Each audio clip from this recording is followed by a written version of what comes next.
Welcome to the Huddle Sports Network, where we're breaking boundaries and redefining podcasting. Broadcasting live on 6 different platforms, we're bringing you the latest in sports like never before. Imagine tuning in to real-time discussions, expert analyses, and fan interactions all at your fingertips.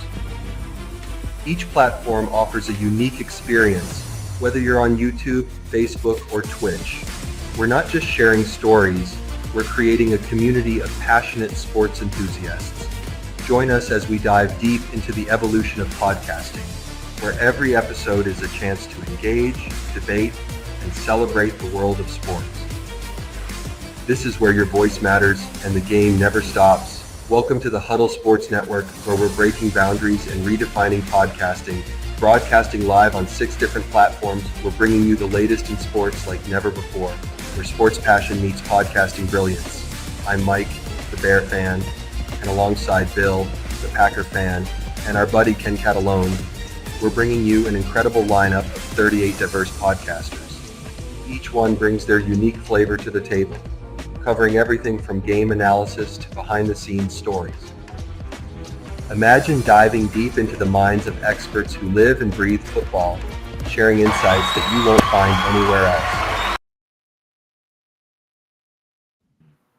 Hey, good morning and welcome to a Friday edition of Ken and Ken in the Morning. Rob, how are you this morning?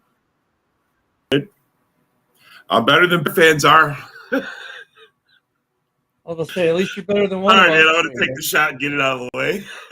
You had to send us the Bears Twitter so now they can share in the pain and misery of the cruelest joke ever in the NFL played by the referees last night. Did you see that? Which joke would that be?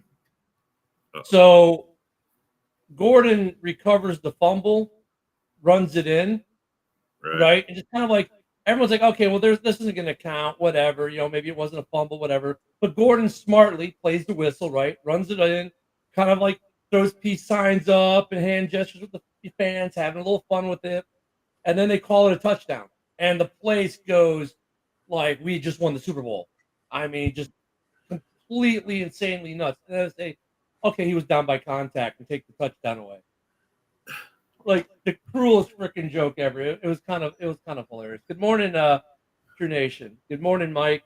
So yeah, that was just kind of like it was funny. I mean, just finding another way to lose yesterday. I mean, think about it. We had the game-winning touchdown negated by a penalty flag. Right? That would have been the game-winning touchdown. Right? Negated by the penalty flag. Well, you guys thought, yeah, you had one earlier negated by penalty too. Well, that was the second one. That would have been the second touchdown. So the Bears had 2 touchdowns yesterday. Were called back for various reasons. Yeah. One was a penalty flag. That would have been the game winner on like one of the most beautiful throws you'll ever see from a quarterback. Rolling out, throwing an absolute dart to the end zone, and then the other one is the return. That was called back from down by contact, and of course the offense did nothing with it. I mean, 6-3. Who would have thought that would have been the score? I don't think anyone got that one right.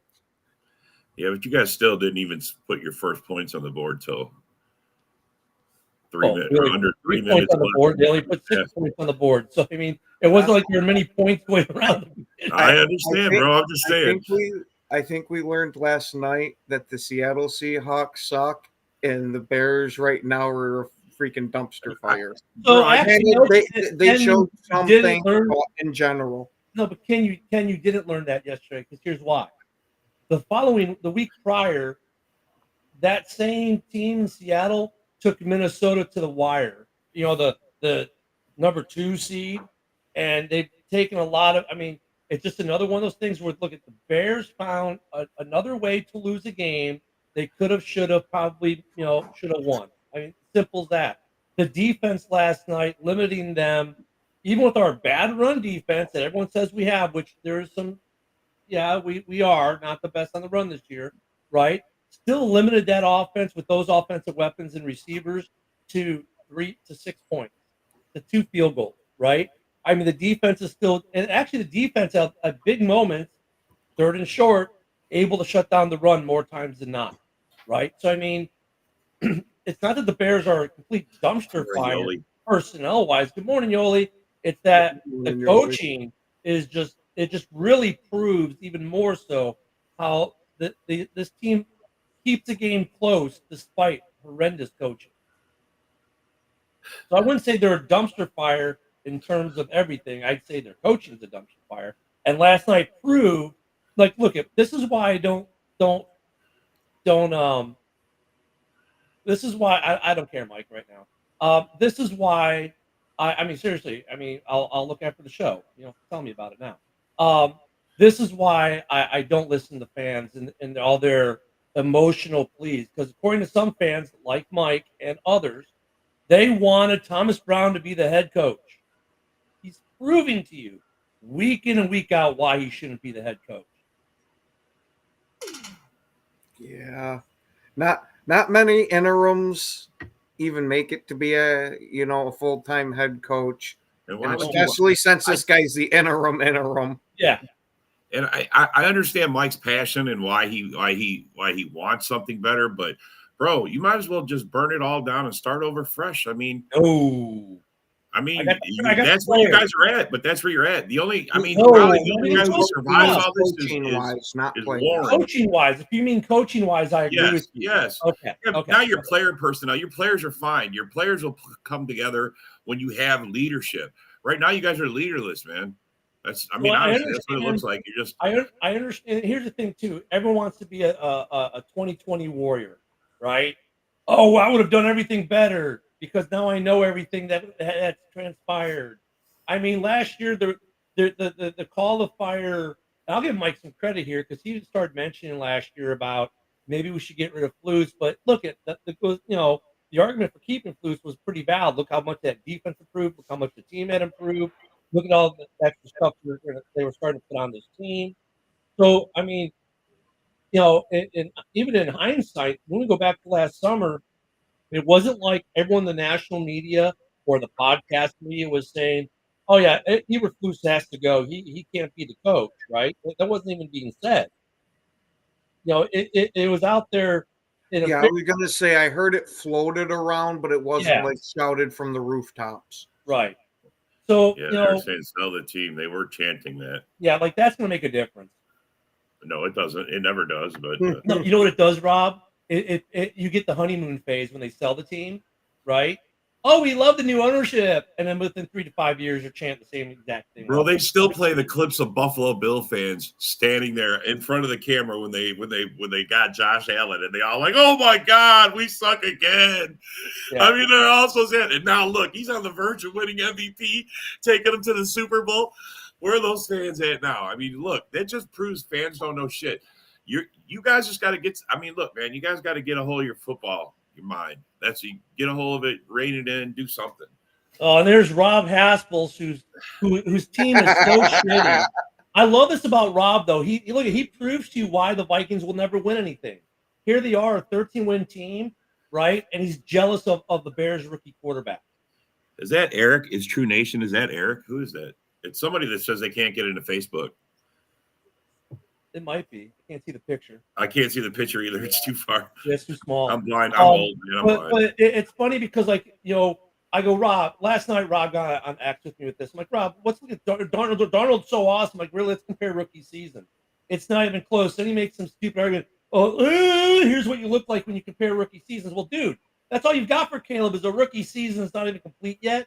And you're claiming Darnold's the Messiah after like 6-7 years in the league and he's finally figured it out? Please, dude. Please. This is why. Go ahead, Rob. Yeah, I think it is Eric. It is Eric. Yeah, I think it's more than just you saying that. I'm sorry, I lost my train of thought with that. Well, I was railing on Rob here how he wants to compare Darnold to Caleb. Yeah, no, even most Viking fans don't even want to go. They want to move on from Darnold anyway because they got JJ. So, I mean, even if Darnold takes them to the Super Bowl, I think they're gonna turn their back on him anyway. Yeah, they don't have no loyalty to the quarterback. Everyone else in the league looks at Caleb and says, "Damn, this kid's gonna be a good quarterback." And then there's Rob. So I mean, Look, man, if you guys get some real coaching in there, if you get someone in there that can run and teach Caleb, I'm personally not saying he's bad. I think he's got a future, but he owns every single Bears rookie quarterback record now. He's 5th all time for single season passing yards. Jay Cutler, by the way, was 5 of the top 6.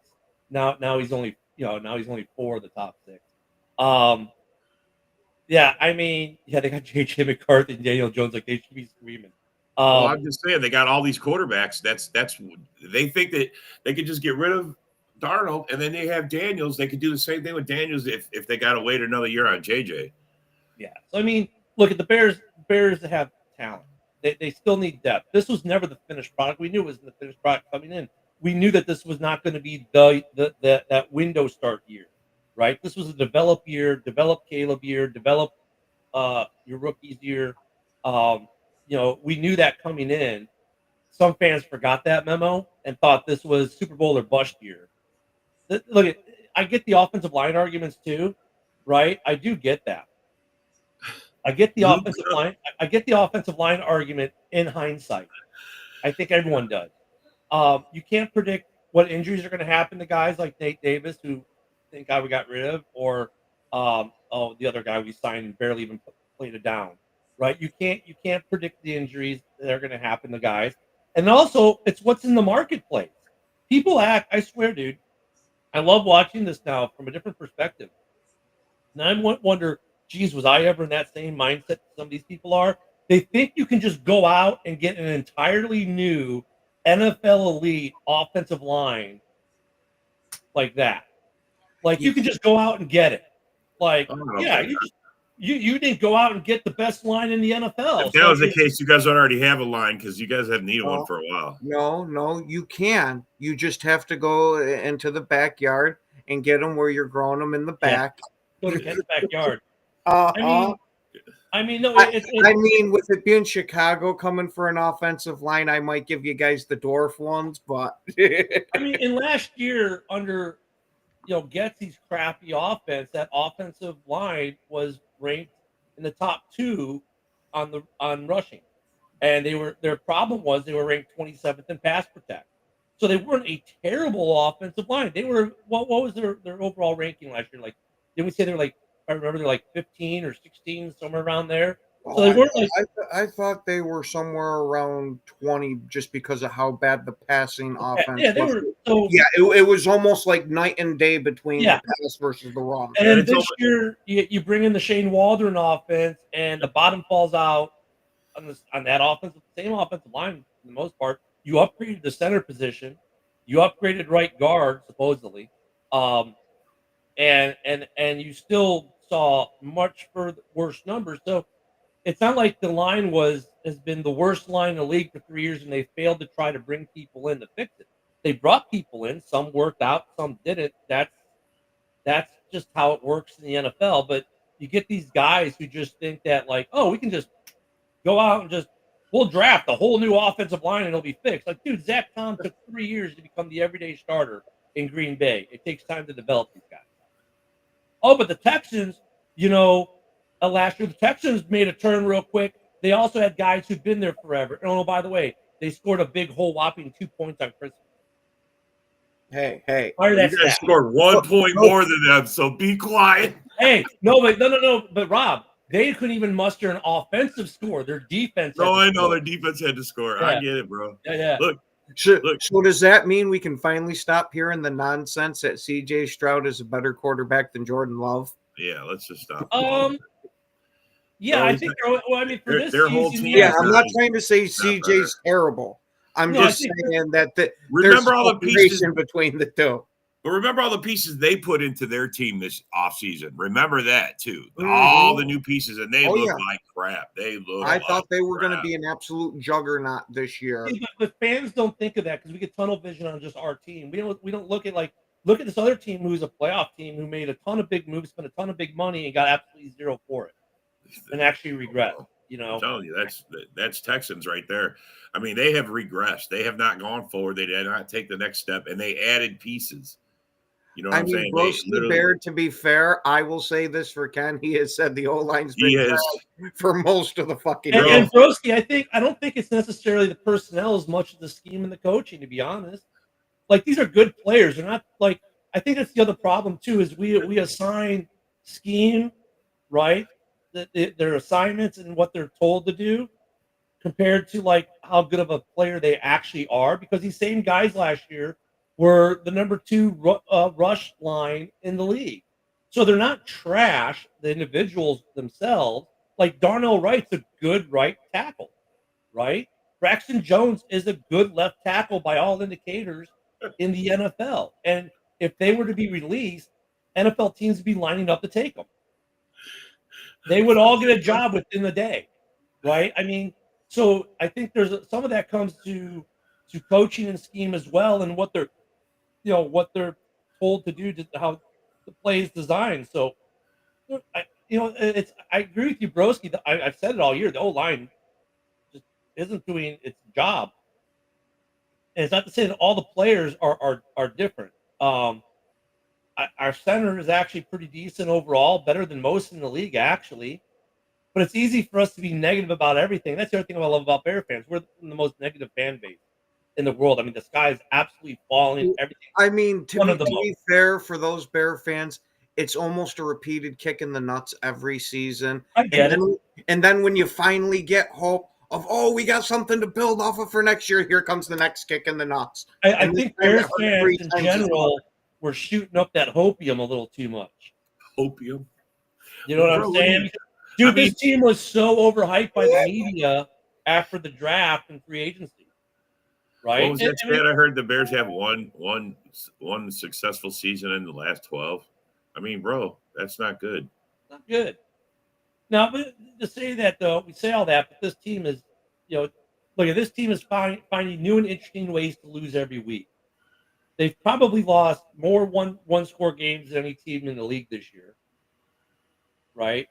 Statistically, they've been in every game. They just find new and interesting ways to lose. Bad penalty here, don't report there, coaching, time management. These guys, I honestly feel, are a good head coach away, and some O-line help, and actually defensive edge would help too, from being a solid playoff team that's going to have winning season. Just got to, hold out I don't want to say hold out the hope, but got to keep the course, right? It's easy to say, oh, we're just going to start over and jettison everything, and then we'll be bitching about this next year anyway. It's going to be the exact same thing. Mike, they're with your 10 wins because look at Mike. I'm trying to be nice to you today and not go at you, but if you're going to go at me all day, I'm tired, dude, and I know you hate it when I do because you'll call me after the show bitching about it on my phone. So really, dude. Don't act like you're not in Hallis Hall making some of the same claims and weren't happy about some of the same signings that you're now poo-pooing because we've got the tape. Yeah. When you show up. To be fair, I honestly thought you guys were somewhere between 7 and at best 10 wins. I wasn't expecting 4. No one was. And remember at the beginning of the year, I based it off of how good Caleb would be, right? I said if Caleb was everything we said they thought he would be, we'd win this year. If he was half of what they said, we'd win this. If he's a quarter, we'd win that. And it's funny because I was right in the win totals, right? But I was wrong on the reasoning, right? Because Caleb has been what they said he would be, mostly. Probably about 75% of what they said he would be. Some of it was obvious rookie stuff. I mean, he wasn't going to be exactly what they said. But it hasn't been Caleb. Caleb's been actually like, dude, that was a good pick. It's been everything else. That none of us really. Honestly, it looks like to me like he's trying to be more than he is. I mean, he's tried to put on a cape and he's got sacked like 60 some times for it. With what's going on with the rest of that organization, I don't blame him for trying to throw the cape on of, hey, maybe somehow I can will this team to do something. Yeah, but they all quit. I mean, bro, we saw a dude turn and walk off the field in the middle of the season. DJ Moore is number one guy. Real quick, hey, Mike, then keep it messenger, dude. That's why it was a private message. You want to bring it out, so that's on you, homie. No, I agree. I'm like that was with the Shane Waldron thing, Rob. Yeah, that was bad. Um, Ken, to your point, like he's trying to wear a cape. I think he is trying to wear a cape, and they're staying close in games and almost winning games despite the coaching. It's like they're trying to win despite the coaching. That's what it almost feels like at times.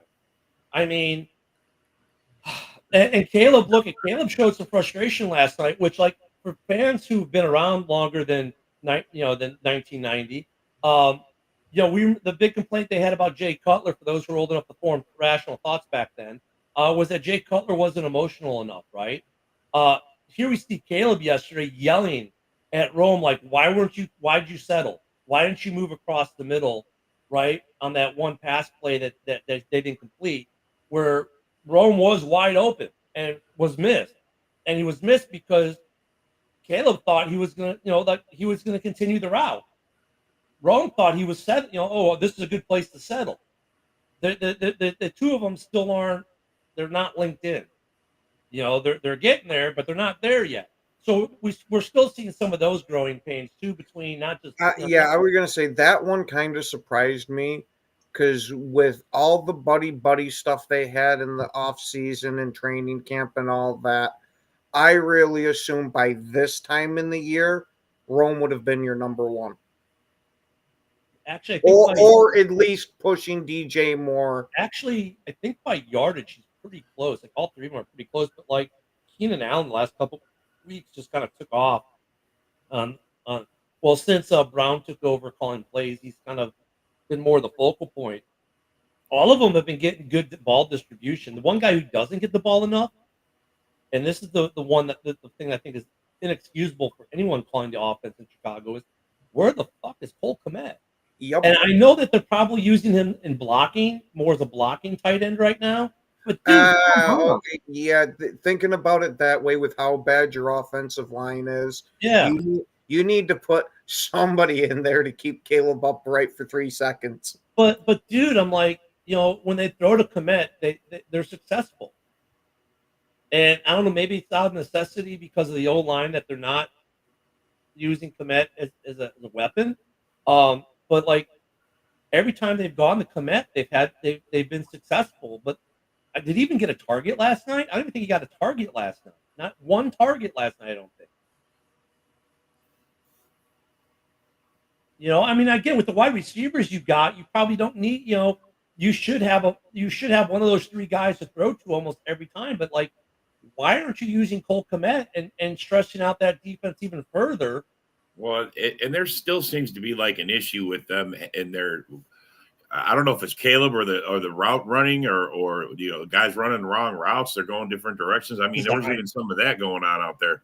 I mean, bro, honestly, I think everybody's just checked out because it's so bad this year, and it's late in the season. They got 1 or 2 games left, and they're just trying to get through it. That's what it looks like.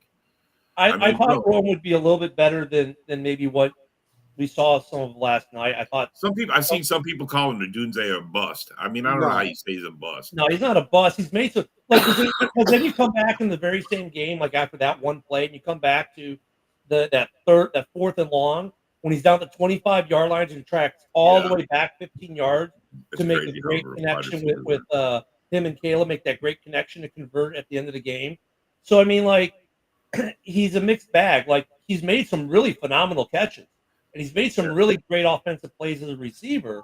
And then he's made some, well, let's just put what they are, rookie plays. Right?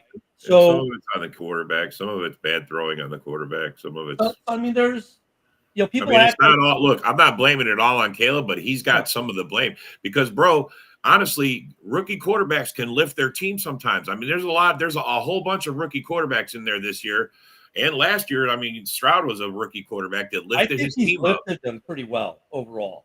I think Caleb. I mean, you got 4 wins out of it. That's the difference.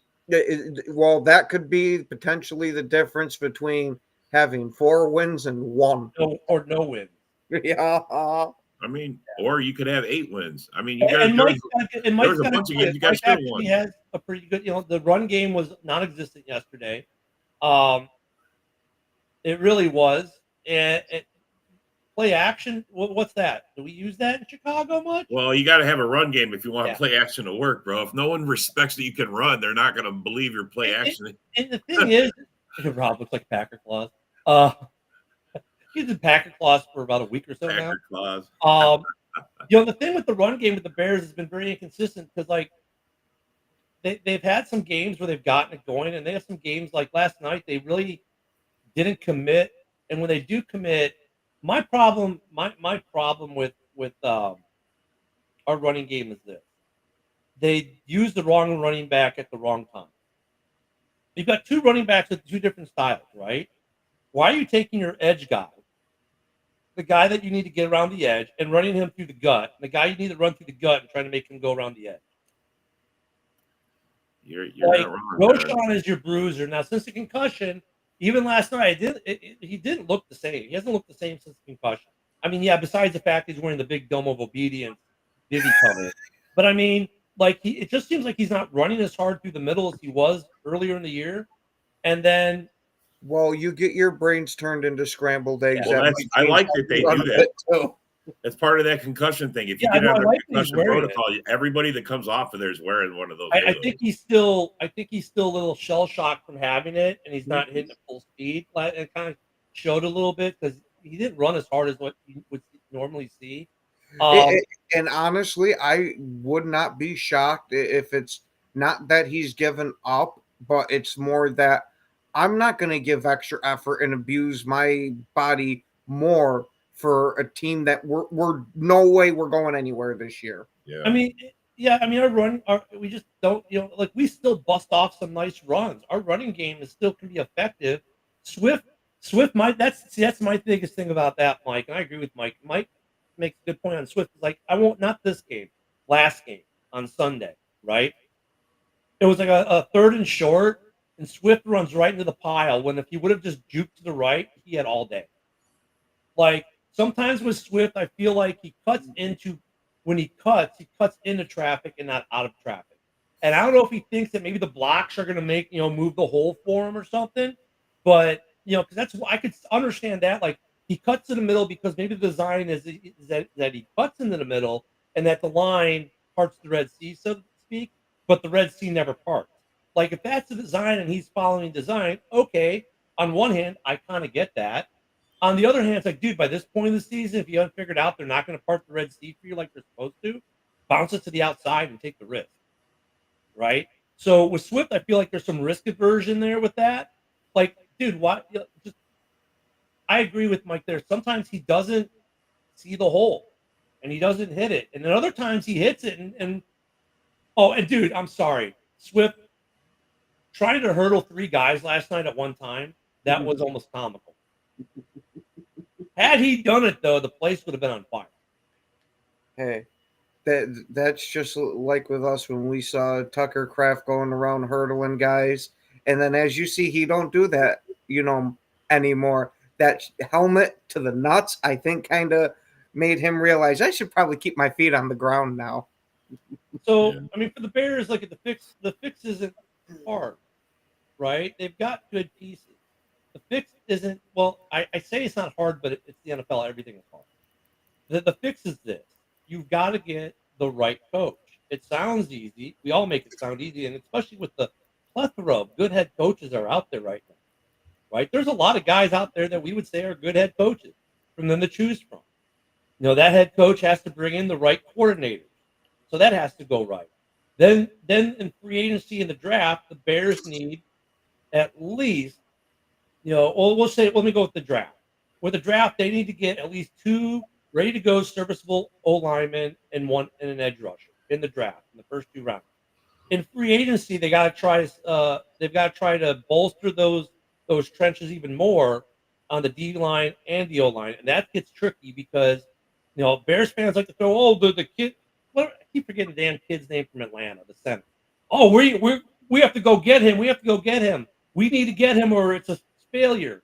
Well, that's if he even makes it to free agency. Oh, why wouldn't he try? Why wouldn't he test free agency? Because maybe Atlanta offers him enough money not to. They don't think about that. Like, these guys got to become free agents. Their teams got to not want to re-sign them for either financial reasons or otherwise, right? So, I mean, you have to have guys available to sign as free agents, number one, right? And then you got to get the draft right. And we all know the draft is a crapshoot, right? It's a crapshoot. It's a 50-50 crapshoot every time with every player. So, I mean, it's an easy fix, but it's not so easy either. Does that make sense? Yeah, that it's easy in theory, but to actually put it through, you don't really know what's coming about. How come the Bears didn't go for that 57-yarder? That's a good question. Because Santos, look at my one. I love Chris Santos. I think a lot of us like Santos, right? Especially after Cody Parkey and the double doink, the guy's consistency, right? From 47 and in, you know he's going to make it, right? Yeah, but you had nothing to lose. So, well, yeah, but in warm-ups, dude, he was falling short from like 55. Weather conditions at the stadium, blah, blah, blah. I honestly think one of two things need to happen in the offseason in terms of the Bears kicking game. A, Santos, you need to hit the weight room and build up a shit ton of leg strength. And B, they need to bring in some kickers who can bolt it from 60 yards out. Well, because the NFL has changed, right? When we got Santos a couple years ago, 48, maybe 50 is what, if you went 52, that was like everyone in the league was like, hopefully you guys get an offensive coordinator who knows how to run an offense, because on that last series for you guys, all you needed to do was get like 5 or 6 yards closer. And all his passes were like 15, 20 yards down the field. No check downs. I mean, you could have got some short yardage stuff and moved 5, 6 yards on 2 or 3 of those plays, and that would have got you 10 or 15 yards closer for a better kick. But all those passes were downfield, and they were all incomplete. I mean, it's like, what are they doing? In terms of kicking, though, Santos is not a bad horrible play calling. Horrible. He doesn't have the range. But you only needed to get like 10 yards, and they could have got that. That's what I'm saying. Man.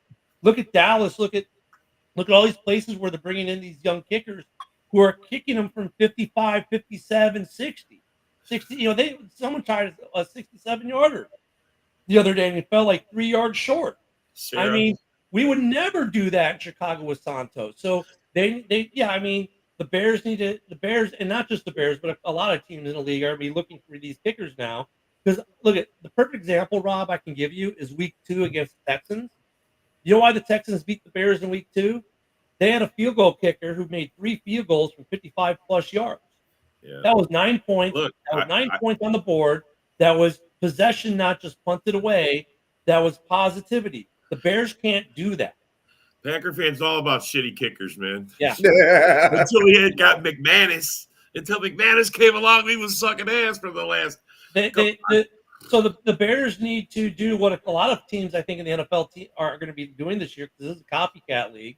They're all going to be looking for strong legs kickers who came from the MLS. What were we going to say? In the very early thousands, we had a run on a bunch of soccer kickers too. So it really doesn't surprise me that we're seeing the cycle even come runs back. though. But even in the end, there, I mean, it called for passes, but they had no check down guys. He had nobody to drop to the flat. He's throwing 15, 20 yards downfield. Throw it out to the guy. Let your back get you 5 or 6 yards. Get out of bounds. Stop the clock. You know what, Rob? Many fucking things. You know what I like to see about that, though? There was something good that came out of that complete mismanagement, total follow-up. As you saw, like, you could see Caleb losing his ever-living mind over it. You could see him going like, what the actual F are we doing here? Yeah. Like, you could see him just losing his mind. Well, that's him keeping the fans, too. That's keeping the fan base, because he's playing his heart out. He's putting it out there. Caleb is just like, what the hell are we doing here? Like, Caleb was showing it, and players usually try really, really hard not to, and he just finally said, I mean, it's just like, even he was like, because they had 2 timeouts, and they burned so much time, wasted. Took the full play clock after the one long completion. You think it'd be hurry up and go. You're like under a minute and a half, and they take their time and run the full play clock. It's like, really, dude? I mean, just complete mismanagement of the 2-minute drill. And that's where Komet comes in, right? Exactly, right. Mike. That's where Komet comes in. For those short yards, he breaks off the block and goes out, gets a 5-yard, 6-yard catch. That's exactly what you guys needed, man. And it's like, some of it, I'll put a little bit, I'll put the majority, the overwhelming majority of this. So don't take this wrong. The overwhelming majority of this goes to the coaching staff. I'll take a little bit and put it though on Kale's like, dude, take matters in your own hands then, dude. Take matters into your own hands. Stop waiting on the coach. You're a rookie with a bunch of coaches who are going to get fired at the end of the season. These guys are getting fired a week from Monday. What are they going to do to you? Not a goddamn thing. Take charge and do what you want at that point, and be damned with Thomas Brown and the rest of the coaching staff, and just take charge, dude. Like, that would have been a great moment for Caleb to do that. Well, maybe the players aren't. I mean, like I said, bro, it looked like the players gave up out there. I mean, honestly, they had a lot to play for. It was Christmas. I mean, your last home game of the season. Well, I mean, there's a bright future. So let's play. Let's give the fans something. Let's play for the fans this last game. I mean, and look, and a lot of these guys are playing for tape, right? They want to put good things on tape to get jobs in the league next year, because some of them won't be re-signed by the Bears. Right, but they're going to end up on another team. Fuck. They're going to want to end up. A couple guys I question. Even some of the leaders in the locker room. Are you really a true leader if you're fucking quitting on the team? If you're just. I wondered the same thing just a few moments ago. Like, Kmet has been the most unused, expensive tight end in the league this year. Because you talk to all the former tight ends like Tony Gonzalez and all and you even ask Kelsey and all these other guys, and they'll all tell you Kmet is like legit, but we just don't use them. All right, I got a question, and this isn't football related, but it is Caleb and the Bears related. I heard that they talking about quarterbacks, what they get their O-line. Did Caleb really get nail appointments for his entire O-line? Oh, I don't know. I didn't pay attention to any of that. Because that's what I heard, that he got nail appointments for his entire O-line. Well, Rob, I'll say this: even if he did, this is a different NFL, dude. This isn't like, I mean, that's crazy to me, man. This is a different age bracket than you. I thought it was a scam. I thought it was fake news, man. I really did. I mean, is that real? If it's true or not? And then they said the one lineman said this was the worst decision he's made since he goes, and I've seen him throw in a quadruple coverage. I mean, come on, like Dan Marino famously used to do the isotoner glove thing. I mean, that's almost as bad. I mean, I don't know. But look at these kids these days, man. They're into that, man. You and I aren't, but these kids today are. Holy smokes, man. I mean, I don't know. Mike, you just in your feelings, bro. I get it, bro. You want some wins. I get it, bro. I get it. No, but I get where Bear Down Mike is. I get where the fan base is. I get it. I understand it. The problem, the hard part right now is this. Take this emotional being that's frustration, being pissed off, and looking at your record going, what the fuck? And you've got to set it aside. You really do, to make a good. Otherwise, or just become a Packer fan, bro. It's life's easier. Because if you let all these emotions make your decisions, you end up with 13 years of not winning anything. Because every year you let your emotion dictate, and you don't ever see the course. And you don't ever follow it through because you abort quickly. Like, people already want to cut Kieran. Dude, yeah, he was a third rounder who got his ass handed to him in the game against Minnesota. He's a third rounder. He shouldn't be starting at left tackle against a 10-win team or 11-win team at that point. He should never have to do that as a rookie. And from a third rounder. If he's a first round rookie, you expect him to be able to go.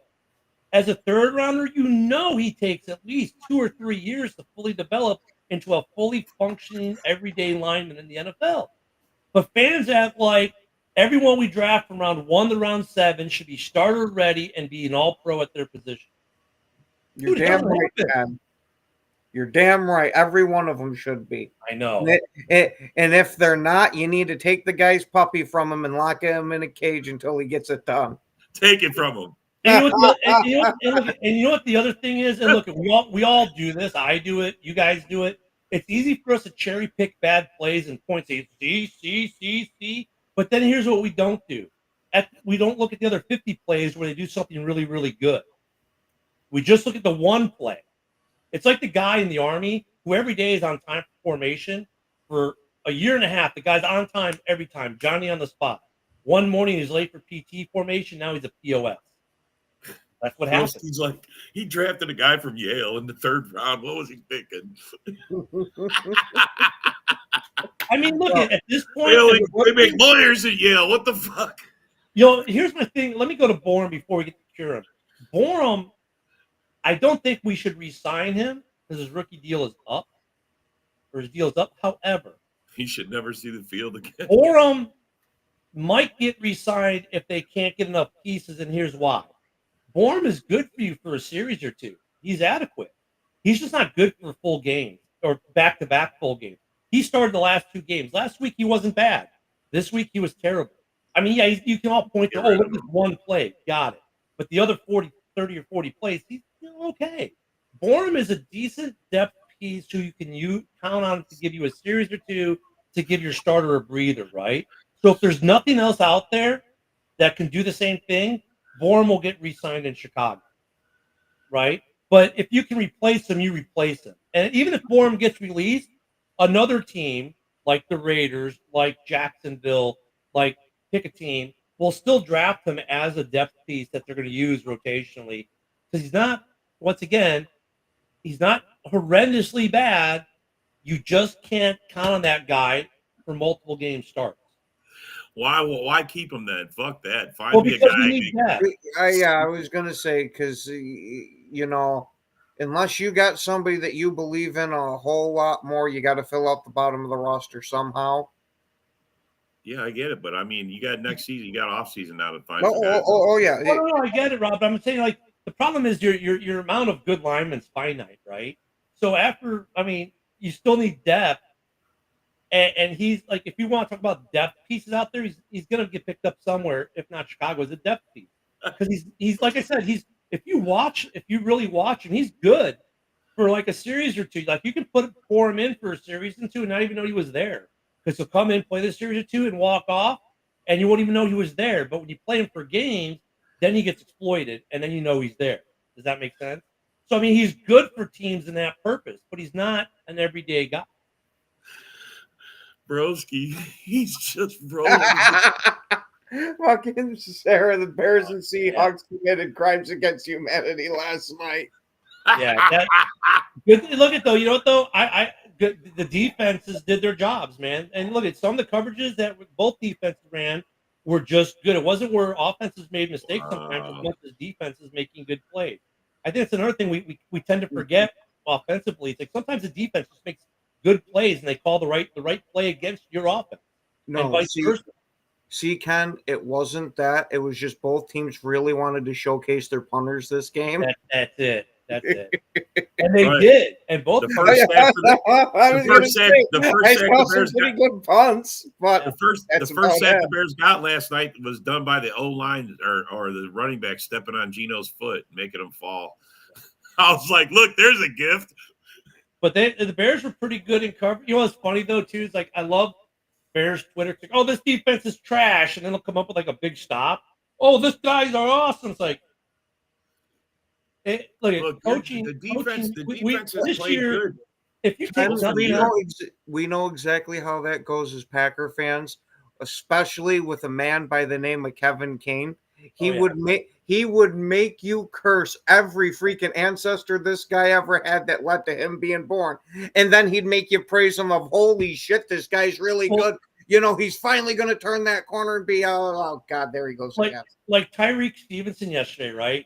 He rage baits DK Metcalf into a 15-yard penalty, right?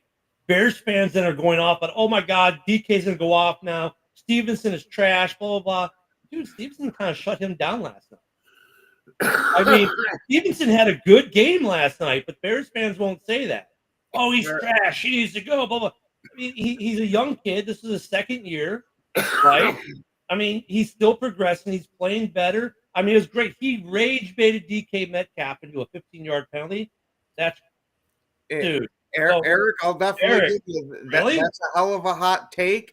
And I will agree with you with Keenan Allen. I don't know about TJ more. I don't know. I think Keenan. I'm taking more of a wait and see approach.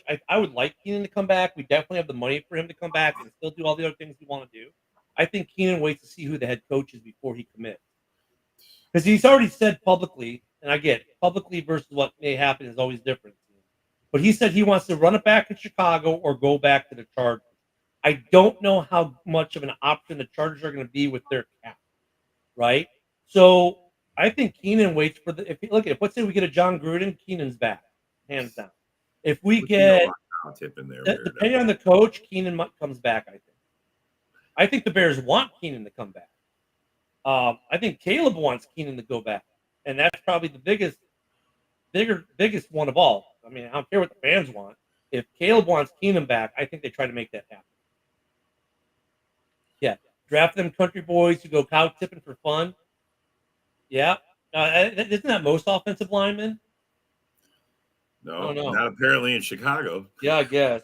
I mean, some of these guys just need time to develop, though. Too, we have a tendency to rush guys. You guys think they're in Yale and Southern Utah? But Kieran, it's not that Kieran can't be a good old lineman. I mean, the guy's a rookie; needs time to develop. He has shown. I mean, look at for what he had to play for that Vikings game. He did not have an easy assignment. He had one of the better edge rushers in the game, all game, and a lot of time in single coverage. I just want to put this out there because we were talking about Caleb getting sacked all that much. If for some reason next week you guys have a major breakdown and give up 10 sacks, he breaks Carr's rookie record. Yeah. 9 ties it. 9 ties it. Yeah, 9 ties it. Thank you for giving us a goal for next week's game. Yeah. and you know what, though? Now the interception streak is over with the final play of the game. The last play of the game, yeah. I was like, oh, what a crappy way to end it, right? But he didn't have to throw it up. He could have just done it in the dirt. I'll give it to him. He cared more about trying to give himself a shot. Yeah, he went down swinging. I give him that, dude. Look, you could see he was the only guy out there trying. Even if he would have just got some of those wide receivers, like you said, bro, in the huddle. All right, fuck the plays. You go here. You go here. Let's fucking play some yard ball and fucking take over this game. But he didn't do that. I mean, that's the one thing where I can, like coaching the final minute and a half, minute 40, whatever it was just god awful. At that point, I was like, Caleb, dude, fuck the coaches, man. You know they're all going to get fired. Just take control. What is he going to do? Pull you and put Bajan in? Like, that's going to be good for him, right? Like, you have the control here. You have the power, Caleb. Like, if you realize the coaches are a bunch of dumbasses and are screwing it up, take control. What are they going to do? Bench you? Do you think that's going to go over so well for their opportunity to get a job when you bench one of the best rookie quarterback the Bears have ever drafted? Like, you have the power there, dude. Exert it. Question. And to answer your question there, Eric, I do not want to sit Love to start, but by about halfway through the game, maybe a little bit before halftime, I think it depends, Ken. You swap in Malik, unless somehow the Bears are playing us real close, because I think it's more important to go into the playoffs hot. But if it seems like in likelihood we're going to win the game, screw it, put Malik in. He can finish it off. So Ken, I'm going to add a caveat to that, though. If you guys are playing for position of flipping with Minnesota or the Lions, whatever that case may be, if you're playing for position, I think they're going to play love the whole game if the game means something to Green Bay. And if it's a close game, like you said, like if they're up 20 points, yeah, you throw Malik in. But if the Bears are playing you close, let's be honest, they're playing everyone pretty close up until the fourth quarter, and then they let the score get away in a couple of the last games. But last night was a good example. They played, obviously it was a 6-3 game. It was close to the end. If you get a game where the Bears are hanging around and it's a one-score game and the game means something, you guys are gonna probably keep loving the whole time. What I would kind of worry about as a Bear fan is that is the Green Bay team going to be playing with an extra chip and trying to rub it in because of the last game ending on a blocked field goal? I don't know. No, I mean, I don't think they're trying to rub it in because they won by 1 point last time. Like trying to prove, at this point, they're thinking playoffs. We're not. But look, for the Bears, I think the Bears right now, we went from 9. We moved down to right now we're in the 7th spot for the pick. That's before everyone else plays this weekend. So if we have an opportunity to go down to 5 even, I think we can go down as low as 3 or 4 if certain teams win. That kind of situation. If as a Bears fan, you're almost like, just fucking lose. Who cares? Like start Tyson Bagent. Don't even start Caleb. Let Bagent go out there and lose 42-3. Who cares? Let's take the number 3 pick and be done with it. I mean, there's some of that kind of that plays into maybe our minds here. But for you guys, if that game means something, and it means being the number 2 seed versus being the number 5 seed, right? Well, I think you 5-7 or 5-7. You know what I mean, though. If it means swapping with Minnesota or the Lions or wherever that would work, and it's a close game, I think you play Love the whole time. If the Bears let them get away from them and you're coming into the fourth quarter up 3 scores, Love sit. If you're up 2 scores, I call it a 50-50 that Love sits. It depends on what the Bears would do to start the fourth or what you guys did to start the fourth. But I mean, I think you're right. Love starts the game for sure. Luka, we're smacking you bums. And then it comes down to, where's this game at in the third quarter? And does this game mean anything? If the game doesn't mean anything, if no matter what the outcome of the game is, it's not changing your playoff position, I could see them playing Love in the first half and sitting. Because it's like that old argument, right? You protect against injury too. You don't want him catching a freak injury in the game and now missing the playoffs, right? So you're trying to protect Love while still keeping him hot, because we've seen the inverse, right? Coaches who bench their starters for that final game, and then they're one and done in the playoffs because their players are shaking rushed off in the first quarter of the playoff game, and the team they played everyone the week before, and they get steamrolled. So it's one of those situations. It's actually probably almost better if he plays the whole game, to be honest. Okay. I don't think he's got to play the whole game, but I want him to at least get a decent amount of time where he's still on it. So what's a decent amount of time? 2 quarters, 3 quarters, halfway through the fourth? Oh, Luka. If everything's going perfect, half the game. If it's still close, not till we're up by, say, 17. So. Hey, Luka. Hey, did you hear about ticket sales? 71% of sales have been sold to Packer fans. We're going to be in there green and gold. Big. Oh, my Lord. You're gonna be hearing at US Bank Stadium loud and clear, "Go, Pack, go." Over that horn. That should tell you something about Vikings fans, right? Because these are all StubHub. It's all StubHub aftermarket purchases. Viking fans really care about their team because they're just cashing out to make the money. Man, they are. They're not even going to the game, they're cashing out. They know what's up. Luka, you're the only one. A season this good and not want to watch your team play a rival. Because they know that when they get to the playoffs, they're done. They're one and done. I mean, seriously, they're a one and done playoff team. Always have been. What was no? They made it to the Super Bowl 4 times before they choked. Okay, that was in like the 60s and 70s or something around there. When was the last time? Luka what was the last playoff game they won? Was it the Miracle? I think so. Yeah, that was what, almost 10 years ago. Either that or no. It was pre-Kirk. Didn't Kirk get them one win? Oh, he might have. Yeah, I think he might have got one playoff win for them. Yeah, crazy. I know, Brett. That's crazy. That's the most it's been in years. They showed the last 5 years, and all these times playing in their stadium, they've only come close to us one time. We've watched 51%. That was the lowest. I'll say this: the NFC North. Yeah, see that Luke is like, oh, they're overpaying. Yeah, you hope that's what happens. No, but Luca's got a good point though, right? Like, dude, if you're a Vikings fan and you're seeing a ticket, and we'll just take my argument, you got a ticket in your hand that face value is $200, and you can sell for $1,200 in this day and age in financial times. Sure, look it up. I don't blame them for selling it for $1,200 and watching the game at home. You know what I mean? I don't blame them either. But I gotta say this though: the NFC North needs to make it to a Super Bowl or shut up, because at this point we got 3 teams that made the playoffs. If we don't send one of our 3 teams to the Super Bowl from the North, dude, failure.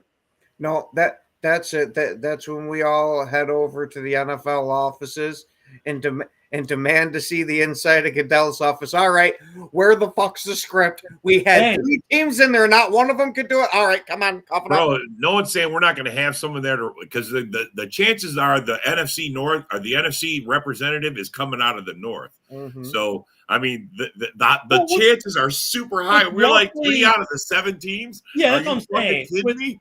With roughly, and here's the thing: you could have 3 teams in the North that win 13 games, and if none of them get dude, if we get blanked, at least we're guaranteed an NFC North team. It looks like to get to the. Well, no, we're not guaranteed an NFC North team to even get to I the don't NFC think there's Championship. anybody that I even know of that doesn't think the NFC representative isn't coming out of the North. One of the teams in the North is going to represent the NFC. And here's the thing, though, like for as bad as the Bears have been at winning games, I think if we were in another division, like I don't know, the South, we'd probably be, a 7-win team right now, not playing the North. Just playing. If we played mostly Atlanta and NOLA, we'd probably win a lot more games. Dude, I mean, I'm gonna have to answer his question. Since we're Packers fans, what's our favorite cheese? Me being Italian, I gotta go provolone. Yeah, I like provolone. They like that blue cheese. I like Swiss though. I like all cheese, man. There's not really any cheese I don't like. What about brie? What about the brie? Come on, man. Yeah, I'm just saying. There's no cheese I don't like. The NFC North needs to put it. And look, for the love of God, if the Lions don't win the Super Bowl this year, I'm sorry, JB. At this point, I'll just tell you your team's just needs to shut up and not talk smack ever again, because if they can't get it done now, they never are. I'm just going to say that. The Vikings, say never. Yeah, maybe not like. I mean, Later, the Vikings. baby. If you're one and done, you're just going to keep hearing how you're one and done all the time. I mean, look at the Lions. They should be the team that makes the Super Bowl from the North, right? If you look at the season, look at the last couple years, the way they've built, they should be the team. If they find a way to fall short and not make it again. I agree, JB. You're right. There are some stinky cheeses. I mean, you're just going to hear John Dorn next year calling the same old lines, the full goals line. Like, this is your chance to prove him wrong. So do it or shut up. You guys, yeah, that's it. Or John's going to keep saying it. I'll tell you what. I'll give John full license if the day if the Lions get eliminated. We're going to trademark that if that happens. Hey guys, hey fellas, you're not going to hear. You don't hear me say this one often. If the Lions get bounced in the playoffs, John, you can come on the very next day and for a full hour go off and why it was fool's gold. Punch your ticket. Lions. Just give him a whole hour to do it. Because he'll have earned it. He'll have earned it. Oh, and the worst part is I think Dorn could go on for an hour straight about that topic. If they find a way to not get to the Super Bowl again, and look at your coach, and the thing with the Lions is like Campbell even said we may never get here again, yet he's gotten them to that point where they have the shot. Oh, you don't get too many shots. What has provolone ever done to you, bro? I was going to say, we will fight over the provolone. What has provolone ever done to you, bro? Hey, he's like, it goes awesome on just about every sandwich, and you can't have a meatball sub without provolone. Hey, look at Sarah real quick. We're almost out of time. Sarah goes, Sam Darnold's getting a statue at US Bank. Oh, well, that's just to remember what he looks like, because you guys are going to shit can him as soon as the season's over. And so you got to remember what the best quarterback you've had in the last decade does for you, and you guys are going to shit. Hey, that's fans for you, man. Like, we don't want Darnold. Okay. That's why, hey, Luca, that's why he's going to lose, because you got your fans. They want to get rid of the guy that got you there. Yeah. That's why you're going to lose this weekend. Watch, Luca. Yeah, Darnold's getting let go for his efforts this season, but he's going to get paid by someone. Yeah, I don't get it. I mean, I'm all for letting fans fan, but dude, take the emotional arguments out of it, man. I mean, Darnold's done exactly what you asked him to do this year. He's been an extremely efficient. No, he's done more than they expected, bro. Yeah. He's done above and beyond what they wanted him for. what they expected him to do, everything. All you Viking fans, you ask all of us to say, hey, we admit that you guys are doing better. You have to admit you expected less from your fucking quarterback, and he's delivered. And now you guys want to fucking say we got Daniel Jones, we got fucking JJ. Hey, and on that last bad take about the Vikings, we haven't said that in a while. You guys have a great weekend. Enjoy football. We'll be back here Monday. Don't forget Frozen Tundras tonight, 7 Central, 8 Eastern. We've got open mic night Saturday. We've got the Viking shows on Saturday. And we've got Red Zone Rant and Hallis Hall Sunday morning pregame. Have a great weekend, guys. We'll see you Monday.